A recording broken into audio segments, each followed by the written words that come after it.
and welcome to Doublethink Dialogues podcast.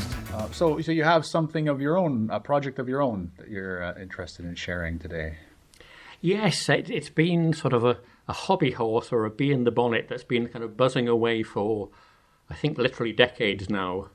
And I have probably taken other people's points of view on board from time to time, but that has tended to sort of drive me around in circles. So I do change my position, but I tend to come back to the same position at the end of 2 or 3 interventions and people pointing out objections. So my discussion with you, my previous discussions haven't taken you further away then.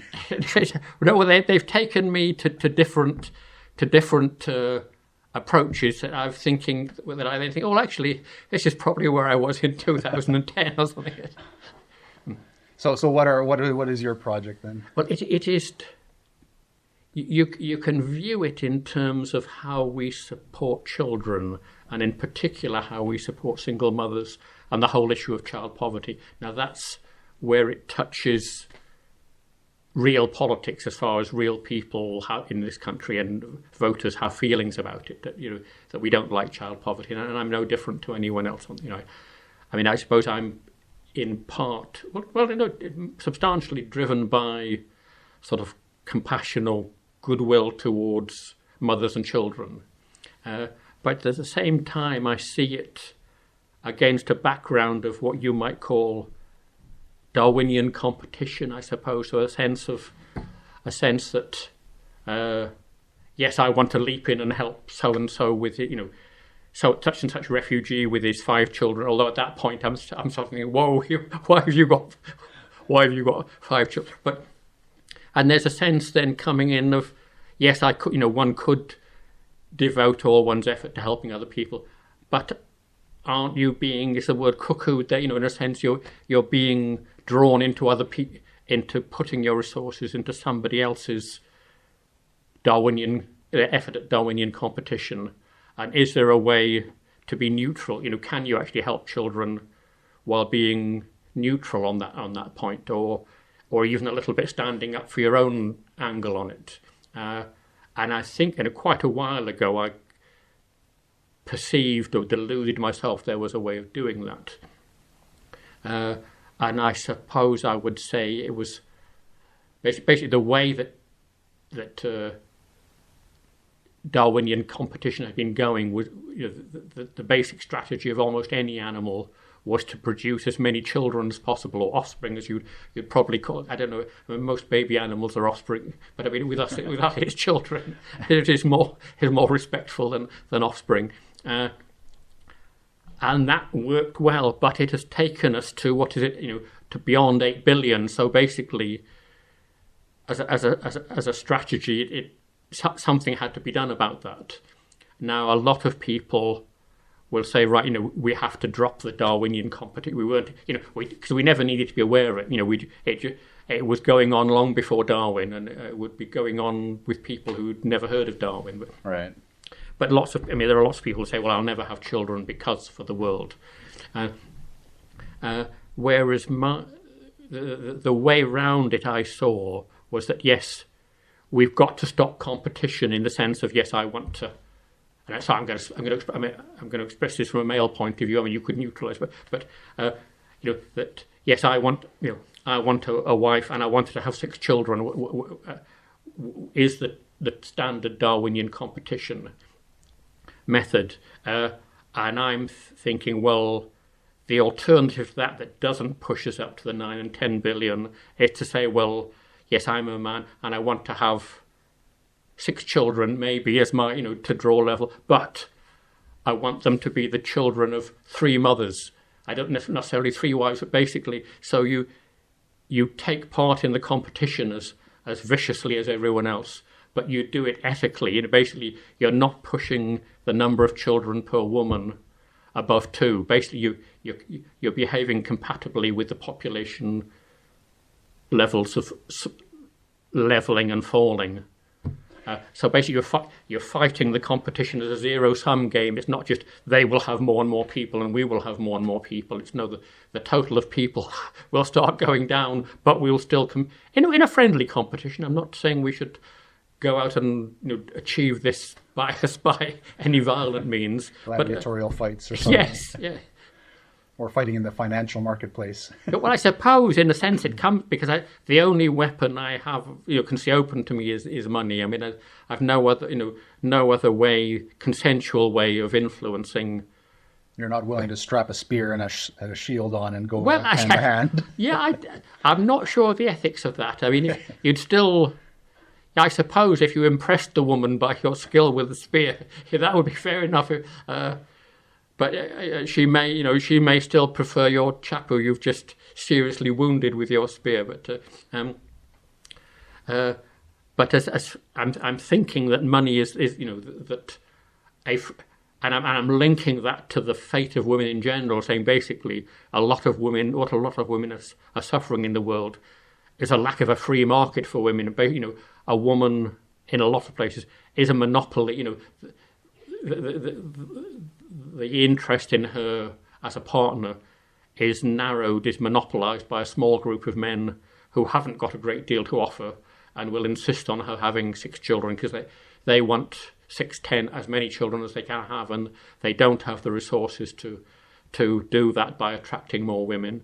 So in 2 ways, she's badly hit. Whereas a global market in a global freedom of choice for women is a win for the women and a win for levelling the world population, which is a win for everyone. Is it a win for men, though, who won't end up with partners, for example? I said, yeah. The honest answer is no. It's a win for men who have got the money to be, to be winners. Although I mean, it doesn't guarantee them victory, but. If that is, I mean, do we believe in free competition? I mean, do we respect the right of men who can offer only lots of children and poverty to women? Do we respect, are we, I mean, their natural reaction would be, you're stealing our women. I mean, are they their women? Are those women not entitled to find a partner, to find the most attractive, take up the most attractive offer globally? So this is interesting. I mean, I think this is part of a discussion that's happening possibly even naturally as well with women themselves. So as we've opened up, let's say with the internet and with global, it is basically global dating apps and things like that. One thing we're finding is there are a significant number of women, I don't know what percentage that would be, on these apps that, let's say they have children, but they're not married. They are specifically looking for a more or less a rich husband who will look after them and their children, which is more or less what you're advocating for. Right. A legal framework for this kind of thing. Yes, although I think there's different ways it could run. I mean, I think I would like them to find the rich men before their children are conceived. I mean, that would be because you don't have, the rich man's payoff then is simple, the children that he supports are his children. If no, she's going to have the children first, it's going to be a case of, well, which children does he want to favour? And I would say it would be sensible to favour the children of men who are like himself. He basically is having, it's the same competition of him fathering children, but he's doing it by proxy. Other men who are similar to him are having the children. And I would say as a corollary to that, he is doing it, which I'm hoping lets me off the hook of certain accusations that could be levelled against me. He's doing it, which I've mentioned before. Yes, and I'm not the only one. That basically he is offering money to women to support their children, and he is offering it totally irrespective of their ethnicity or their genetics or their race, or whatever you want to call it. So basically, in terms of who gets the money, there is no hint of discrimination. It is on the basis of who they choose as the father of those children. The biological father? Yes. Because if, let's say, a woman has 3 children, each by a different man, you would imagine, though, that each of those 3 children gets the same amount of money, Yeah.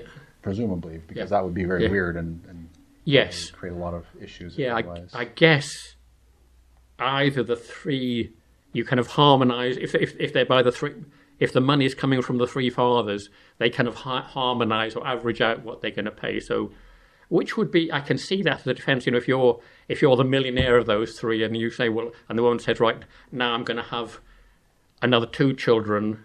Well, although I'm hoping, one would hope coming down to 2. In that basically we no longer, on the broader scale, we no longer have the scope for the 3. I mean, yes, within certain groups whose numbers, I mean, like the Ukraine and Russia, and Britain, or the British, ethnically British, whose numbers are in 3-4. Yes, it doesn't matter the numbers, but globally we're hoping for 2 rather than 3.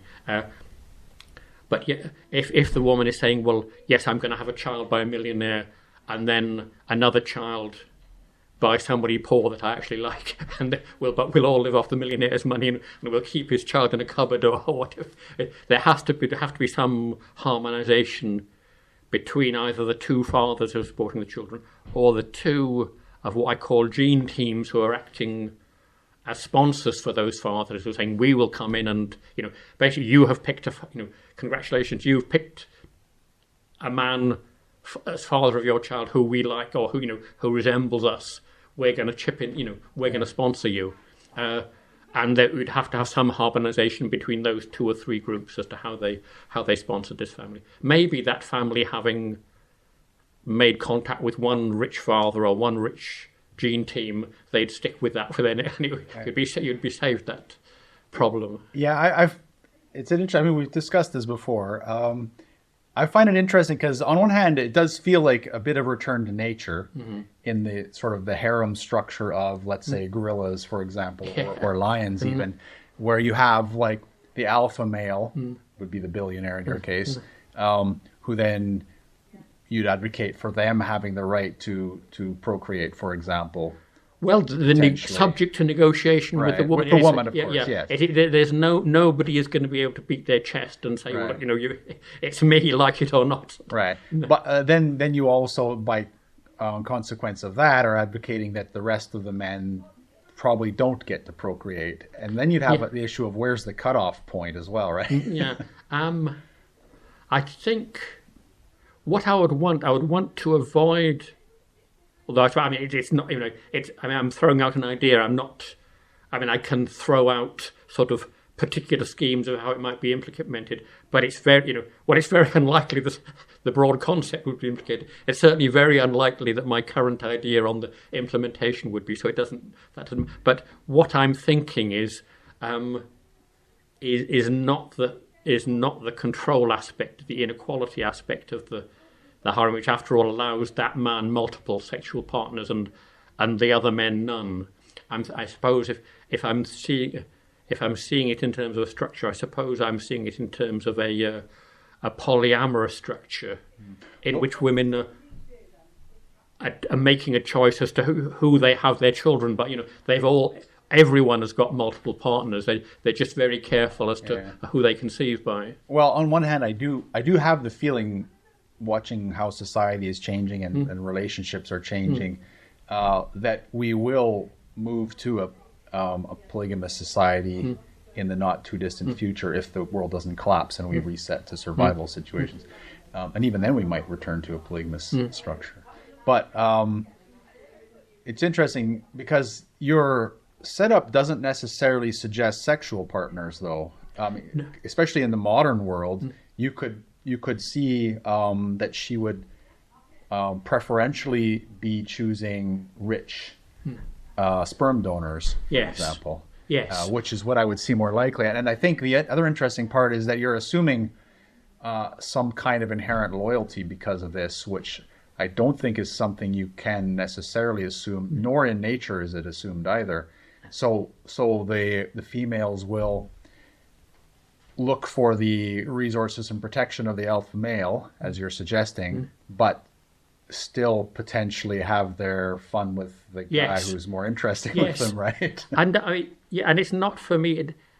And I'm sure that the you're stealing our women perspective applies substantially. The concern is substantially sex. Although I do say that in many cultures it does seem to be the men actually want the half dozen children, but this scheme doesn't offer them that.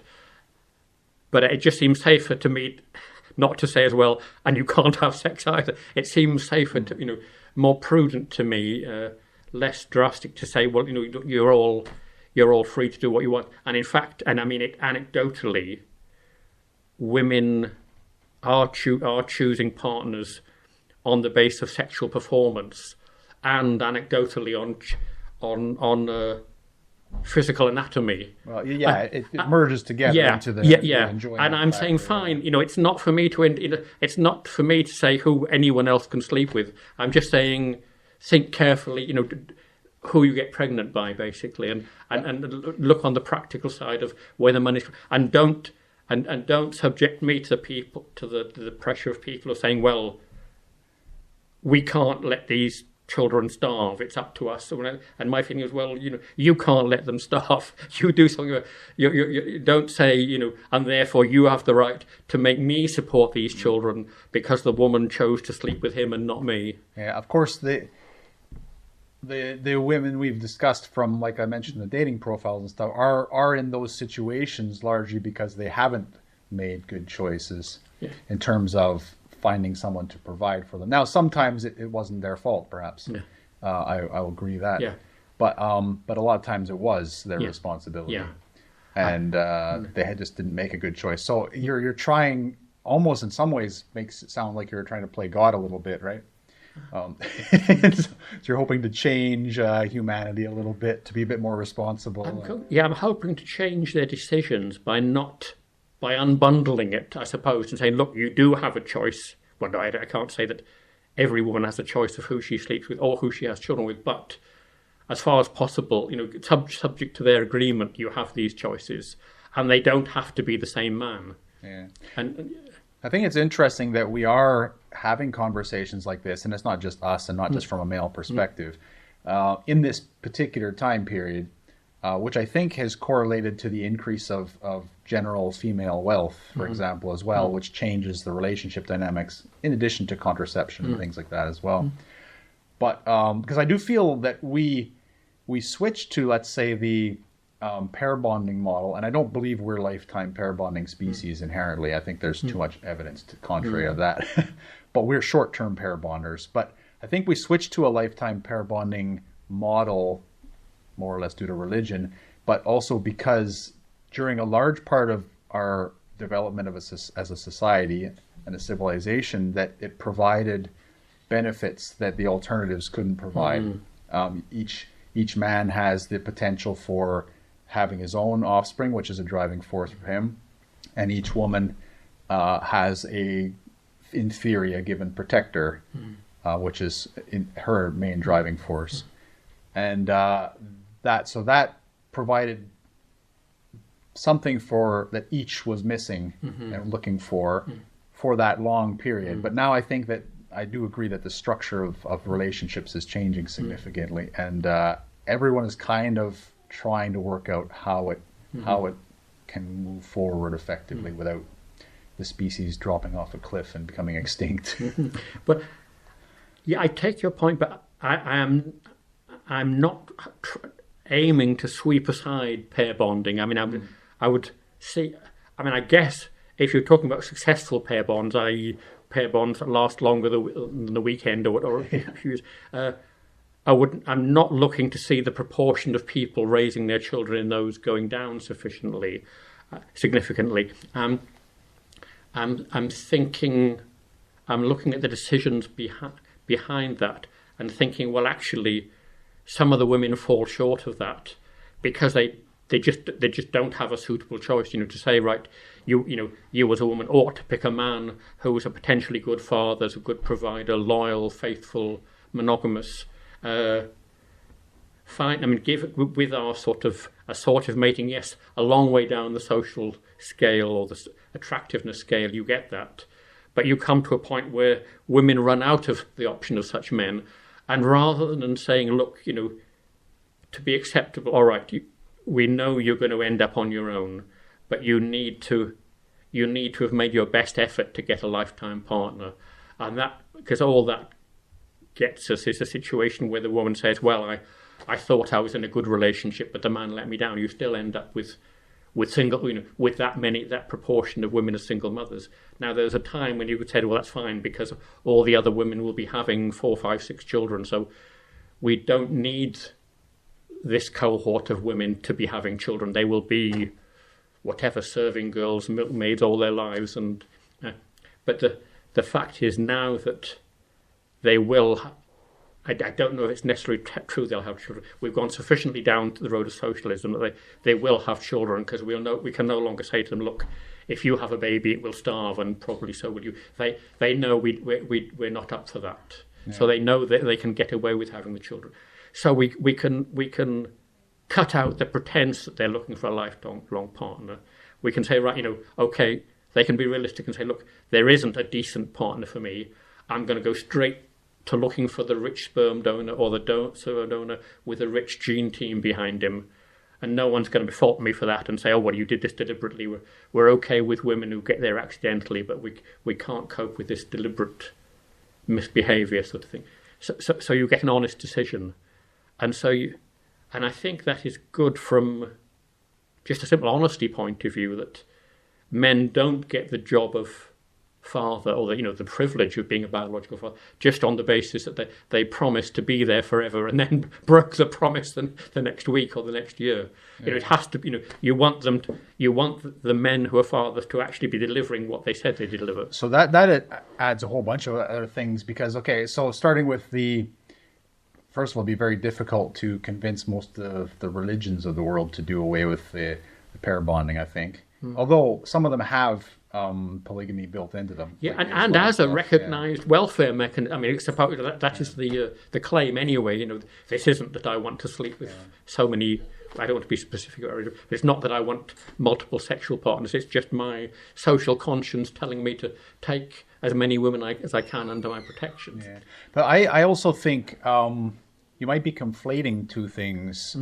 So it would require a significant rearrangement of the, let's say, gender roles, which has been attempted but not very successfully in recent times, because you can't really equate men who can provide well with men who are good fathers necessarily, right? So you have the providers, and that one's an easy one to kind of agree with. All right, men giving money to women to raise their children. But if you want good male role models, those are not necessarily good men, right? As we've seen in evidence, which more or less every single one of them is divorced multiple times, for a large part. And that's simply because to get to that level, you need to put most of your energy and time into, let's say, your business, your own pursuits, rather than the pursuit of your family, which you leave to your wife, but then the family is missing a male role model. So you'd almost need to have those men funding the rest, and then you'd need to encourage, to some degree, a lot of other men, the ones who are more inclined personality-wise, to take on the roles of good fathers, which I think would be kind of like the Big Brother program in a way, except expanded to Big Sister and whatever it would be as well. But that would be the only way I could see that to fulfill both of the aspects here. Would it be incompatible in that you have, under the polyandry model, the woman has got sexual partners. They might, men, some men actually, would like to be good fathers. To take away from them, to say to them, look, yes, you're going to be a good father, but you're not actually going to be the biological father. That could work with some men if you take away from them the financial response. Saying that goes with the man who gets who's a big fan of Darwin or whatever. It's difficult though, right? Because not only are human males and females both territorial species in regards to their relationships to a degree, as well as we've suggested, maybe not entirely, but in different ways. But also you do have, like with humans, you do have those ones that have longer term relationships, or you have imbalance in the emotional commitment you will have. So you can have, what happens if you'd have to create some legal framework to protect everyone as well, male and female, right? Because what happens if you have males playing the father role? Oh, so what responsibility do they have if they're not providing? Like, that's usually where the aspect of responsibility comes, right? The man proves he can provide, and therefore he's willing to commit to that unit, which includes the mother and the child, right? And he's not going to run off. That's usually the way it works in a healthy situation. And if you remove that provision, then it becomes even harder than it already is nowadays for women to choose who's going to be a good father.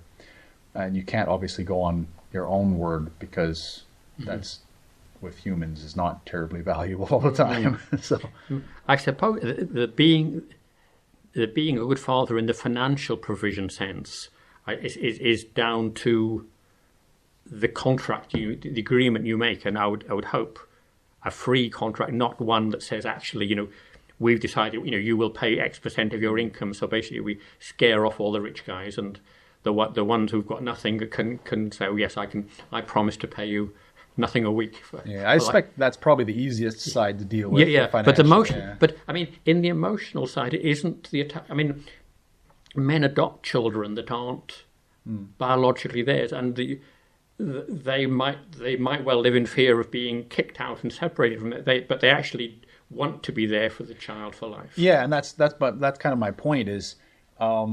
So how do you frame this? So let's say you do have a man who wants to be there, but then you have, so a lot of the men nowadays, and so the relationship structure is falling apart because each side is sort of seeing the worst in each other now. And so from the male side, a lot of what men are seeing is women who are maybe weaponizing their children, or just want someone to provide and don't care. Like, those women would be easy to handle in your model, because they would just get money from the rich guys, and they wouldn't even want a father figure. But I think society would suggest that, as we've seen statistically, that a father figure is important if it's a quality father figure, right? And then incidents of boys joining gangs would go down, incidents of girls going into prostitution would go down, things like that, right?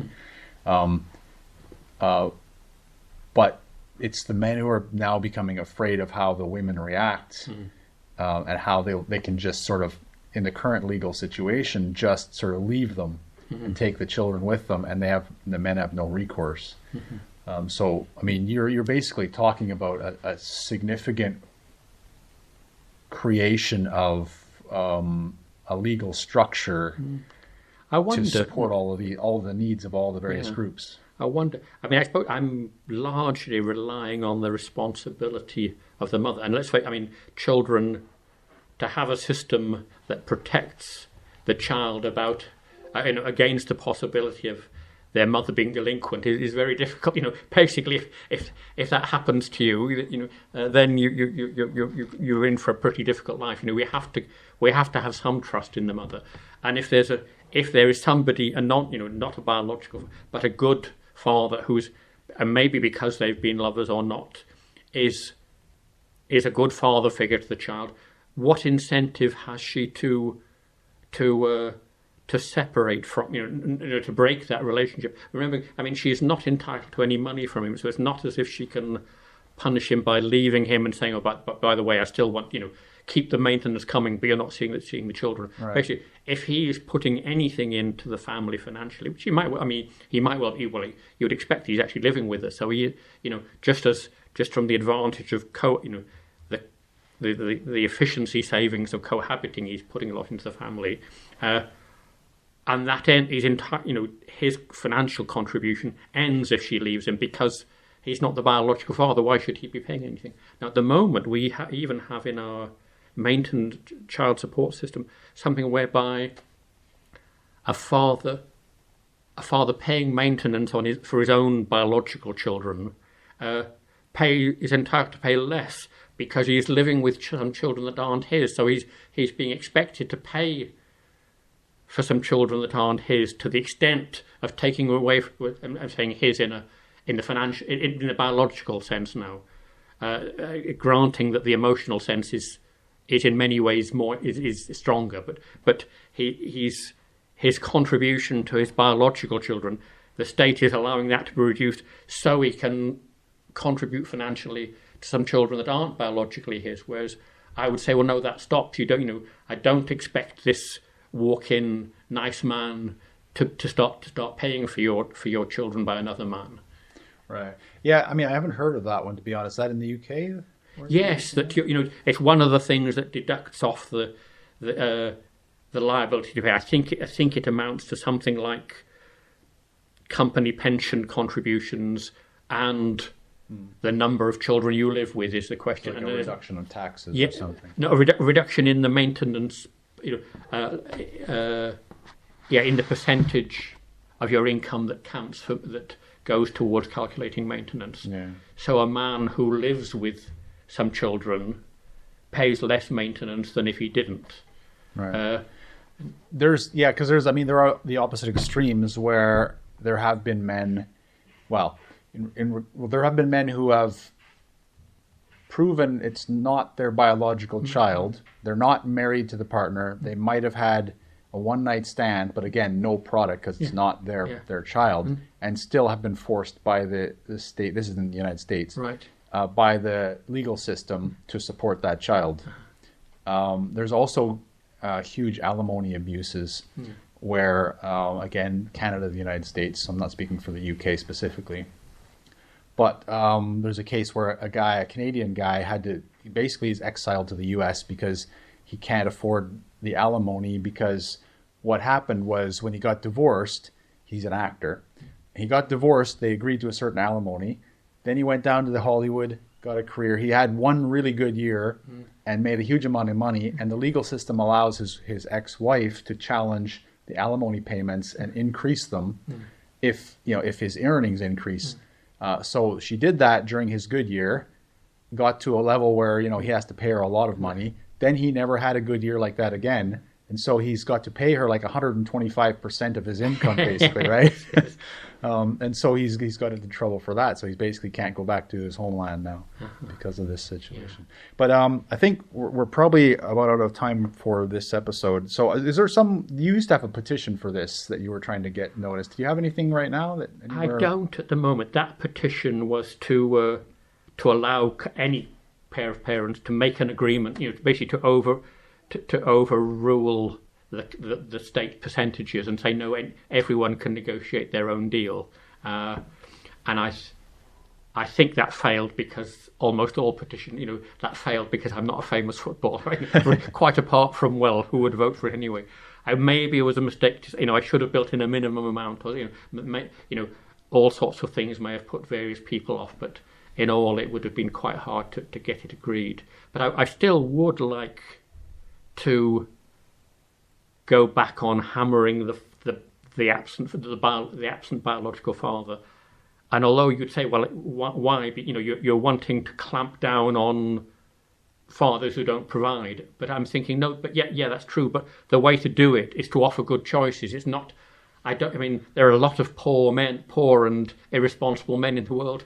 To run around trying to stop them all fathering children is not easy. It's far better to say, well, no, look, here are some good providers as an alternative, and we don't have to threaten to bankrupt the poor men to make you pick the one I want you to pick. Basically, we just have to make sure you have these desirable options, and from then on, it's up to you. So the easiest way to fix that problem would be to educate women on what a good man would be. Yeah. And provide this new framework of society, basically. Yes.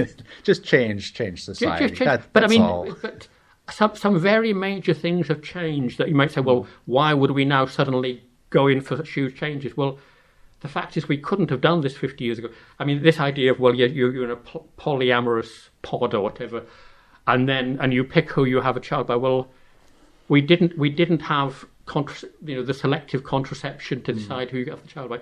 We didn't have the DNA testing to know who the father. So it's basically this very radical change makes sense now, and not before. To answering the question, why didn't they do it before? It just wasn't possible before, Right. and we didn't have the 8 million going on 8 billion going on 9 billion, 10 billion people that we have now. So basically, we can do it, and we have to do it now. That's the case I'd put. Yeah, well, I'd argue there's lots of things we have to do now that we're not doing, unfortunately. But that's about all we have time for today. So again, thank you for listening. Thank if you. you've enjoyed, please share and like and subscribe to Doublethink Dialogues. And if you have any sort of ways forward, then you want to talk to John, just put your suggestions in the comments. I'd love to hear from you.